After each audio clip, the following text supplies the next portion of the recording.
একটা বিশেষ মশলা দিয়ে কাঁচা আমের আচার তৈরি করব। অবশ্যই শেষ পর্যন্ত ভিডিওটা দেখবেন, এতটা মজা এই আচারটা। তারপর এখানে আমি সরিষার তেল দিয়ে দিলাম, আমার আম যতটুকু সেই পরিমাণ অনুসারে।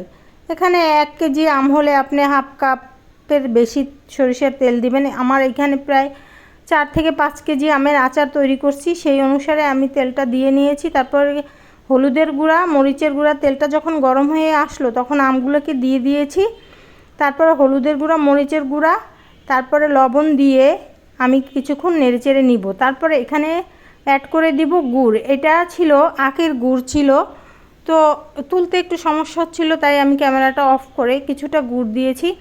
আমি কিন্তু আচারে খুব বেশি একটা মিষ্টি খাই না, আমার আচারটা হবে টক মিষ্টি। আমি অনেক সময় অনেকের বাসায় গেলে দেখি আচার খুব মিষ্টি লাগে, তো আমরা যদি টক জিনিস মিষ্টি করেই খাই তাহলে খাওয়ার দরকার কি। তো এখানে আমি ভিনেগার দিয়ে দিলাম, আর দিয়ে দিলাম এখানে চিনি। আমি একটু সাদা চিনি ইউজ করেছি, আর গুড়টা দিলে আচারের কালারটা খুব সুন্দর আসে। তারপরে দিয়ে দিলাম বিট লবণ, আর দিয়ে দিয়েছি সেই 5 ফোড়ন রেডি করা।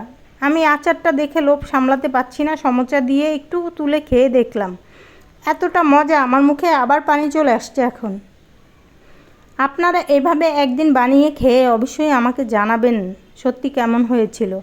তারপর কিছুটা মশলা আমি রেখে দিয়েছিলাম, সেই 5 ফোড়ন অর্ধেকটা আমি মাঝখানে দিয়েছি, অর্ধেকটা নামানোর আগে দিব। তো নাড়াচাড়া করতে করতে যখন তেলটা উপরে চলে আসবে তখন নামিয়ে নেব। এই যে মশলাটা দেখিয়ে দিলাম। আল্লাহ হাফেজ।